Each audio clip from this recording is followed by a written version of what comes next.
Hey guys, what's going on? I'm at the Caveman Q here again, Paleo Problem Island, by thecaveman.com, and we have another edition of Monday Nights with Mike, live stream Q&A. Ask me anything, health related, and yeah, you know the deal. Just come on in, put your questions in.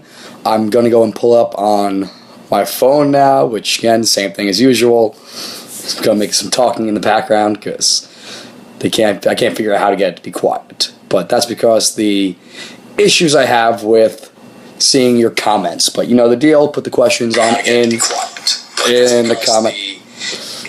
Like I said, quiet. Awesome. So yes, put your questions down in the comments. In the meantime, hey Michael, what's up? How you doing? And whoever else is on right now, for whatever reason, didn't get notifications on it yet. So while I'm waiting for you guys to put your questions in, I got a couple of other questions that popped on before. My buddy Giuseppe, I don't know if he's going to make it on tonight, hit me up with a question regarding how to detox from sugar, regarding, you know, getting back into ketogenic diet. Hey Mike, what's up? So essentially, if we're looking to get off the sugar wagon and want to go towards a low-carb to ketogenic diet, some of the best things you're going to want to do. In the past, I used to always say, hey, Amy, how you doing? Hey, Annie, how you doing? And who else popped out? Shoshana, how you doing? So we try to pop back in towards ketogenic diet. Normally, I would say start freebasing coconut oil. That was the way that I always joke about in the past. Coconut oil or MCT oil. So if you're trying to get off the sugar wagon, replacing it with some quality fats, particularly in the form of coconut and or MCTs, is a great way of going about it. So there's two reasons why. One, it's going to provide you with a quality fat that is going to last longer, but at the same time, give you an immediate source of energy. The way that MCTs work is they go pretty much directly into your system, but because they are fat, they go for a longer time. From there, the next thing I want to do is look into exogenous ketones. It's the next step. The same reason being that coconut oil, 15% of it, and MCT oil will get converted into ketones. By taking exogenous ketones, you're going one step further and you are bypassing the system. So if you want to get back towards a ketogenic diet faster, if you want to be more adapted to burning that properly, those are your three best bets. Coconut oil, MCT oil, exogenous ketones. So that's the best way to cheat the system and get back off the sugar wagon and towards burning ketones. All right, Michael's question. Hey, what's up, Pat? Michael's question. Hot foods on paper plates. Are the coatings on the plates toxic? And that's a good question. Paper plates, are the coatings. What kind of coatings are we talking about exactly? Like, are we talking about the plastic plates or the paper plates? Because I don't know what kind of coatings are on them. Realistically, though, if it's a plastic coating on the paper plate, then yeah, it's probably not great. In terms of putting the hot food on them, it's a little bit of a squirrel. I definitely wouldn't put them in the microwave or anything. I probably wouldn't use the microwave too much anyway, obviously. But in terms of that, if you can look up and see what it is that's actually on the, that's actually coating those, that'd be great. Because otherwise, I don't know. It's a great question. Odds are it's probably not good for you. Yeah, paper, but they are dried or dyed. Okay, so the ink that's in them. Yeah, I doubt they're using some kind of, you know, natural ink on the paper themselves. But hey, Annie, what's up? So yeah, again, like you said, you know the questions. If you can find out, Michael, I can't really pull it up right now because I'm looking at your comments on my phone. So if you can look it up, tell me what it is that they're actually dyeing it with. Otherwise, I'd say probably not great. If you are going to use hot foods, you're probably better off using real plates more often than not. Otherwise, you know, it's something you're going to have to deal with. Just understand it's a environmental exposure. Okay. Amy, what are the best foods for gluten-free? And the answer is real foods. Animals, vegetables, occasionally some fruits, maybe some nuts, maybe some starchy tubers, sweet potatoes, white potatoes, yucca, taro,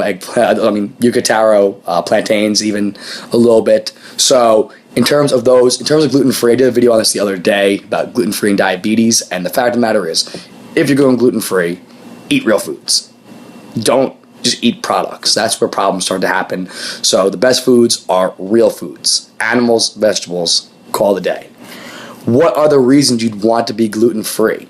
So, if you are diagnosed with celiac, that is the number one reason, in which case you could die if you have gluten. From there, the next thing is if you have severe gastrointestinal issues. But even further than that, if we're looking at neurological issues, so if we're looking at things like ADHD, the ASD spectrum, so autism spectrum disorder, all that spectrum. So if looking at autism, if we're looking at even neurodegenerative diseases, what happens is, and it's a really squirrely neighborhood, it's not necessarily exclusively the gluten. We don't have the data proven completely, but not many people are eating gluten in isolation. What I mean by that is if you're eating a gluten-containing food, generally you're eating that whole food, so you're probably eating the rest of the wheat. We don't know for sure right now whether it is the gluten itself or there is wheat germ agglutinin, which is another type. It's not the same thing. Don't worry about that just for now. That's another part. It could be the lectins. It could be the FODMAPs, which are fermentable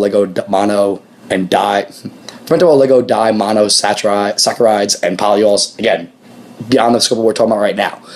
The point of what we're trying to say is that there are a number of compounds that come in the wheat plant and other grains similar to it, and they can cause digestive issues. They can cause what's called intestinal permeability. They can punch holes in your gastrointestinal lining, and in the process, we don't know for sure which one it is. The problem is that in that process, it can get through your system. Things that don't belong getting through can get through. Whether it be other proteins, whether it be other toxins, whether it be bacteria. Different things can get through into your bloodstream and cause immune dysregulation. That's the big reason why you'd want to avoid gluten-containing foods and things that come with it. It's never really, unless you're eating seitan, which is essentially tofu made with gluten instead of soy. And unless you're eating that, the fact of the matter is, no good. Eat real foods, vegetables, animals, lots of those, and it'd be good. Best foods for combating dry skin. Coconut oil, both internally and topically. Focus on your gut. Your gut and your skin are inexorably linked. The two of them are completely tied together. So definitely focus on making sure that you get enough of that in. Staying hydrated, adequate hydration. From there, bone broth and gelatin. Bone broth and gelatin will contain collagen, which will help with maintaining the elasticity of your skin.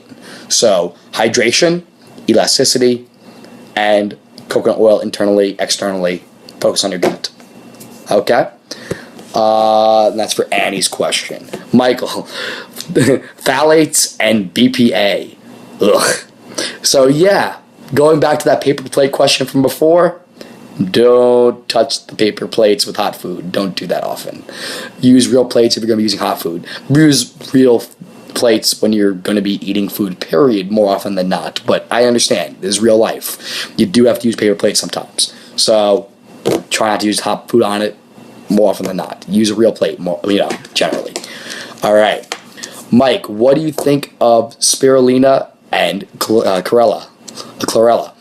And yeah, they both can be beneficial. Now, in the plant-based community, a lot of what they're being promoted for is as alternative protein sources, and these are going to make you more alkaline, and both of which are purposes that I don't really think that is their big benefit. I do think that they are rich sources of antioxidants, they are rich sources of vitamins and minerals. They are relatively low in anti-nutrients, meaning things that are going to cause damage to your system. They are not a superfood. I do not like that term at all. They get labeled as such sometimes, and again, in the plant-based community.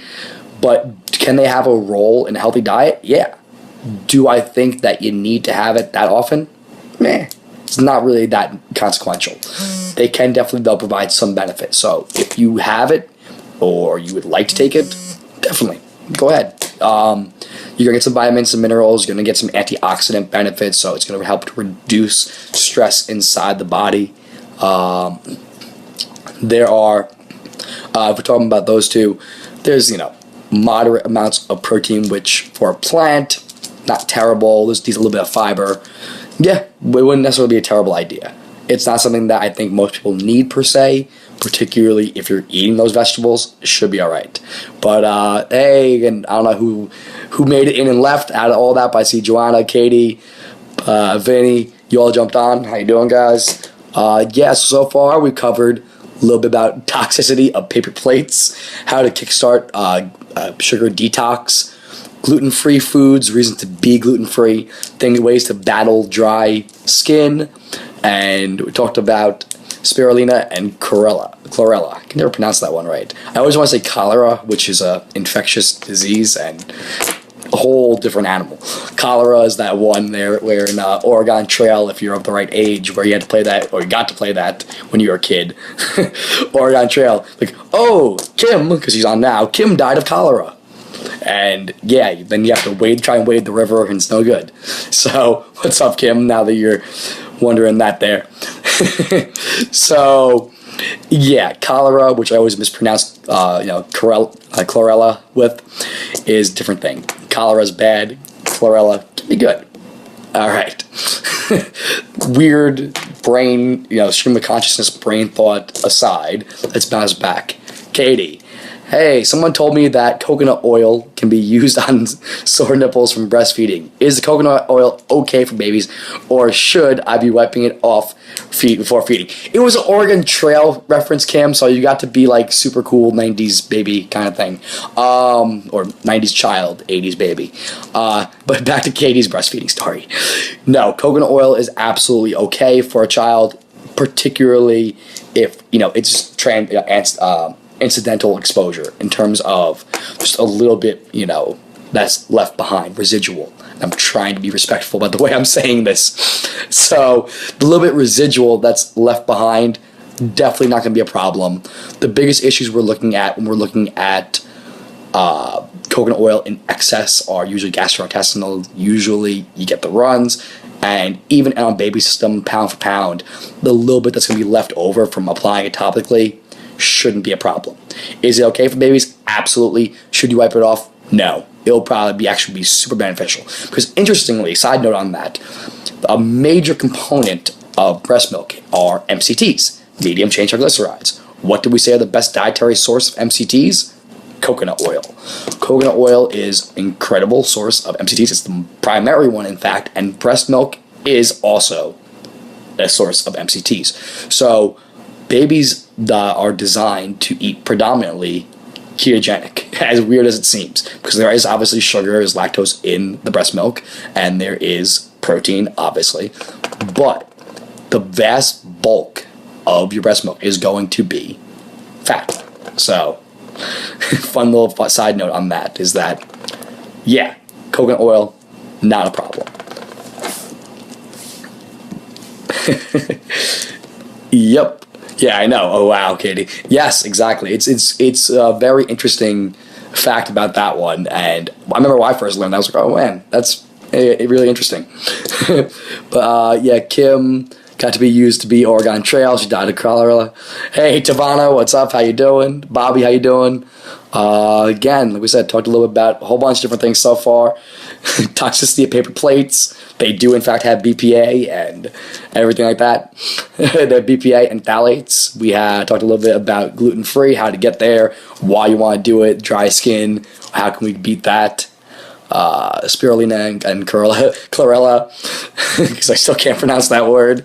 We talked about Oregon Trail, breastfeeding and coconut oil, the fact that breast milk is a rich source of MCT, so breast milk is actually ketogenic.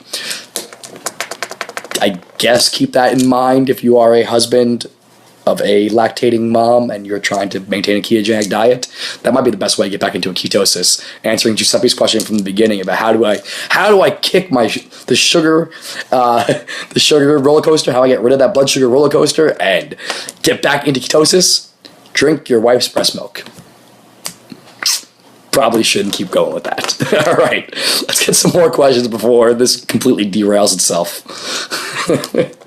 While I'm waiting for some more questions, while you're putting those in, Fun side note, Thursday night, I'm actually going to be appearing on the Six Borough podcast with Eric Ott and Dave D-Rock and the other guys as well. So, I don't remember their names. Sorry. Oh, wait. Bulk Hogan. Bulk. What's your name?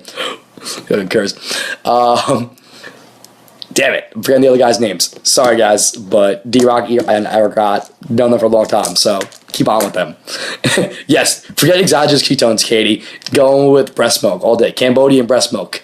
So, all right. Tavana. And so, the point was, Six Barrel Podcast. I'm not sure if they go out live. If they don't, make sure that you check the replay. Going to talk about a whole bunch of fun stuff. Go back there again. Okay, Tavano, thoughts on creatine supplementation. Awesome stuff. 100%. I actually, towards the end, I started to incorporate it into my dad's protocol because creatine in and of itself is one of the most well-researched supplements on the planet. Creatine, hands down, is the single best researched sports performance. But it also has roles in it because it's thought the reason why it works is it works in the mitochondria to help with ATP regeneration. And so there are thoughts that it can help with reducing oxidative stress. So cancer, neurodegenerative diseases, similar to the ketones, similar to ketones, similar to CBD, some of those things, it will work on those same kind of conditions. And the best source, just look for one. It's pretty solid finding a creatine that's doesn't have too much added to it. I like True Athletes products a lot. That is Vitamin Shopp's third house brand. There's the Vitamin Shop brand, there's Body Tech, and then there is the True Athlete. And the reason why they came up with that third one is it is NSF certified safe for sport, meaning that it doesn't have anything else added to it. What's on that label is on that label, at least in the sense that there's nothing that you're going to pop for on a drug test, meaning that it's a clean thing, because the NCAA has super strict standards about what these student athletes can take and what they cannot take. And so Vitamin Shop came out with that NSF brand, and so their crealkaline and their creatine is pretty much just creatine. That or just a quality creatine monohydrate, Pure Encapsulations, I'm sure has one, and they make good stuff. So just a pure creatine monohydrate, the crealkaline, I like that a lot.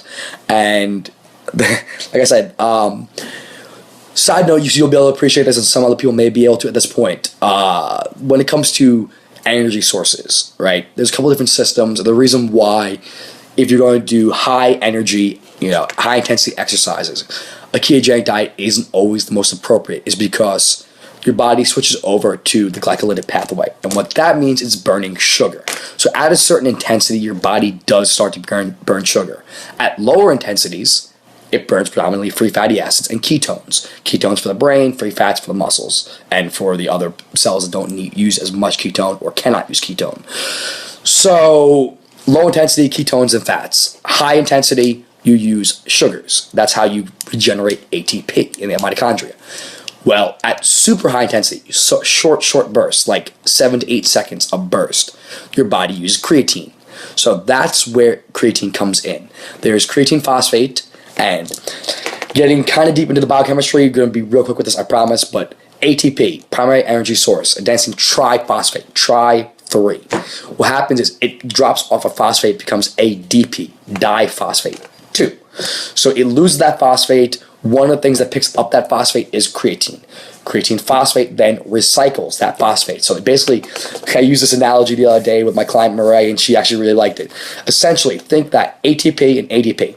What happens is the ATP takes that phosphate, throws the ball to the creatine. Creatine catches the ball, and then immediately throws the ball back to the ATP, or to the ADP to create ATP. So we go ATP, drops the phosphate, goes to creatine. Creatine catches the phosphate, throws it back to the ADP, and then ADP recycles, becomes ATP again, and you have more energy.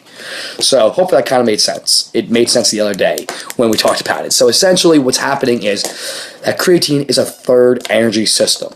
It works super well at really high intensity, short bursts, but it also potentially has roles in protecting the mitochondria and protecting neurological function. So it has benefits in that purpose. When we're looking at neurodegenerative diseases, when we're looking at cancer, when we're looking at MS, which kind of falls under that same thing, but look into the Walls protocol. A lot of it is about optimizing mitochondrial function. So, in that process, that's where things like exogenous ketones or just a ketogenic diet come in really high, is because of their ability to spare the mitochondria, to make it so that some of the oxidative stress and oxidative damage that's being done is minimized. Well, creatine may actually do the same thing for that reason. So, pretty cool stuff. All right, so we are now at what? About 8:20, so about 20 minutes in. Actually, I have a clock here that tells me that I'm 20 minutes in. Look at that. Hey. So, craziness. I usually like to keep these about, that's a bad lighting, that makes my quality worse lighting. Nice. We have about 10 minutes more, so we can talk a little bit more. Put your questions in. Hey, Mike, what's up? Again, thinking about questions that if you're just joining us late. Oh, here we go. Never mind. We won't review. We have one from Annie now. Does eating foods high in collagen, such as sea cucumber, soothe arthritis and joint pain? Now, that's where I'm going interesting. Sea cucumber high in collagen. I've never seen that before. I'm going to pull that up real quick. Hold on. Because generally when we're talking collagen, we're talking more along the lines of animal foods. But sea cucumber, it may be a rich source of glycine, proline, and or glutamine. But if it is a source of collagen, you got me on that one. So sea cucumber, collagen. A question from your mom. Okay. Sea cucumber's collagen is there. Interesting. So yeah, I guess it could potentially have collagen. Is sea cucumber an animal? And again, normally I have the answers. This one is definitely new for me. That's why I'm interested. If that was an animal, I'd be super dumbfounded. Echinoderms. Okay. They are marine animals. So yes, they do have collagen then. Interesting. So you learn something new every day. The more you know.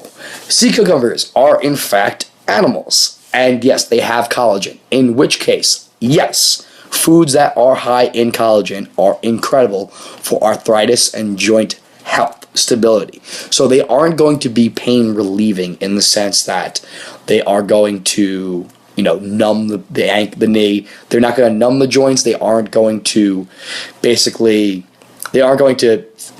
trick your body into thinking. It's not going to hit the opioid receptors, like anything else. What it is going to do is actually help to provide the raw materials that you need to actually reproduce those joints. So that's how they actually deal with arthritis and other joint issues, is that they are actually helping to repair the damage.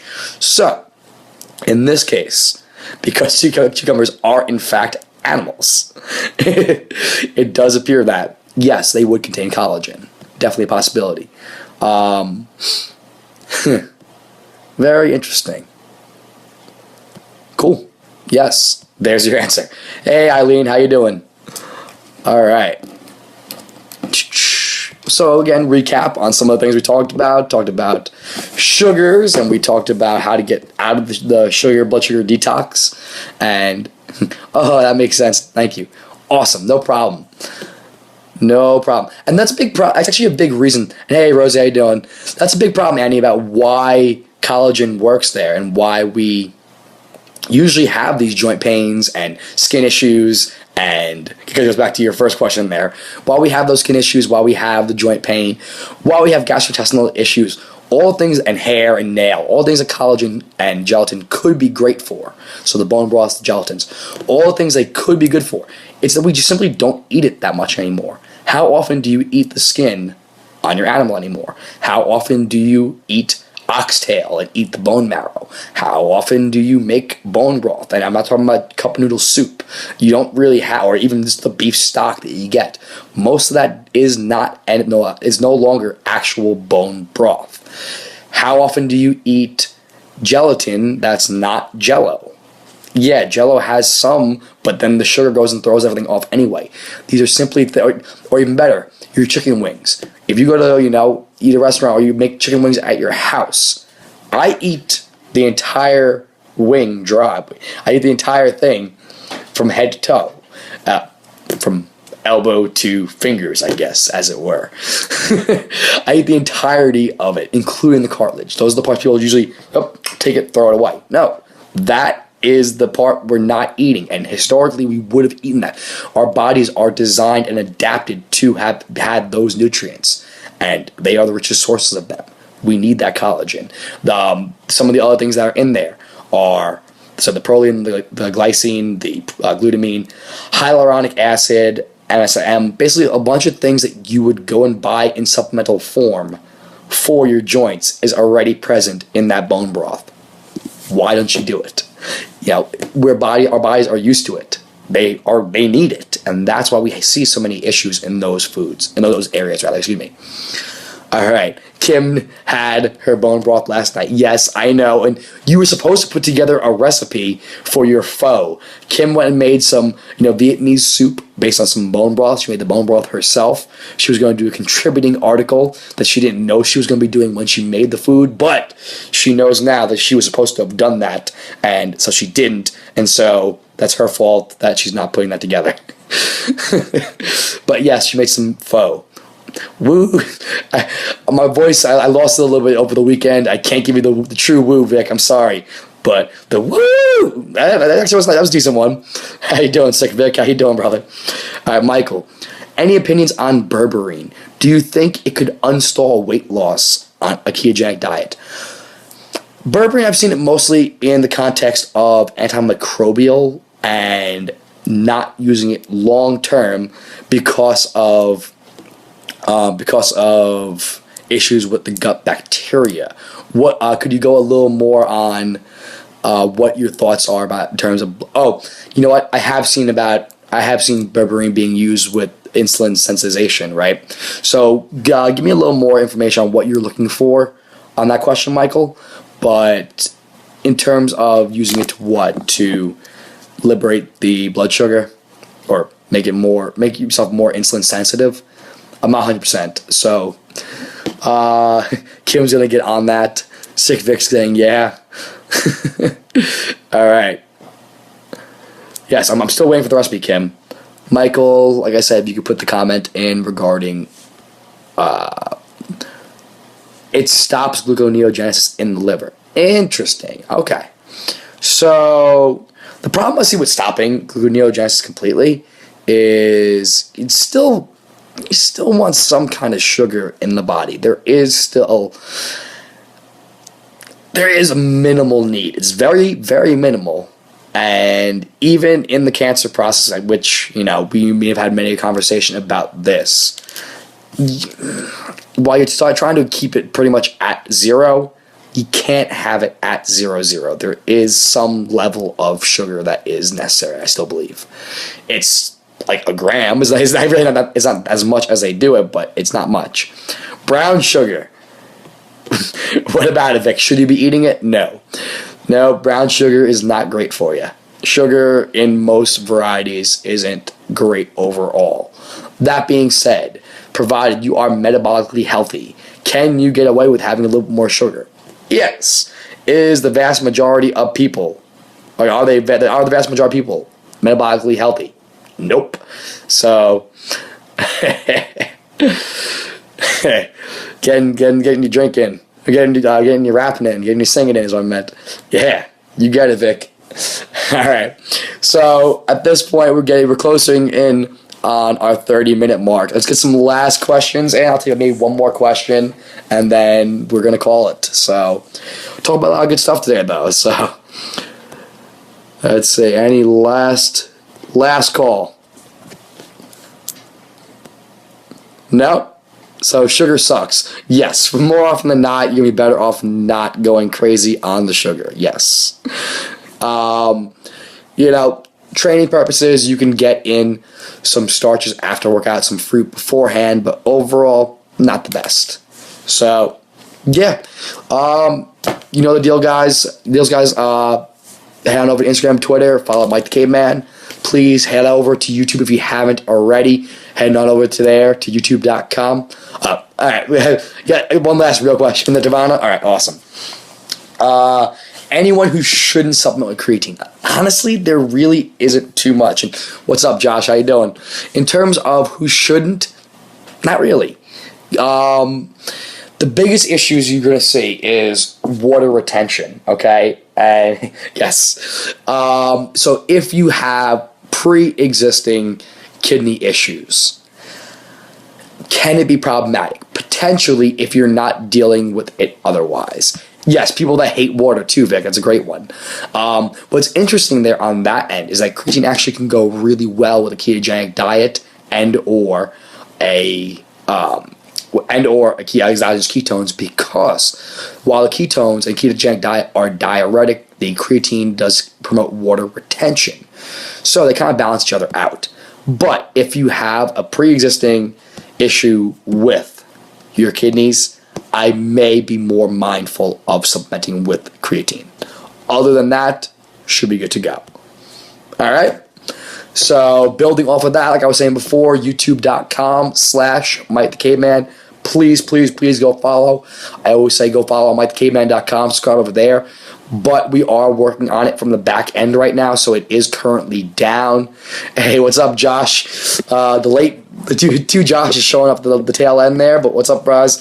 I am signing off now. If you have any questions you want to get in now, feel free to post them in the comments. It's not a problem. I will answer them as needed in the comment section. Vic, thanks for the hearts.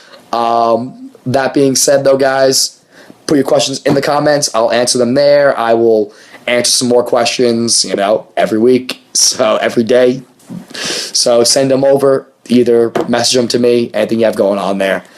I appreciate everybody that came on for the live stream. If you're catching on the replay, thanks for making it this far. Either way, though, guys, I'll see you tomorrow.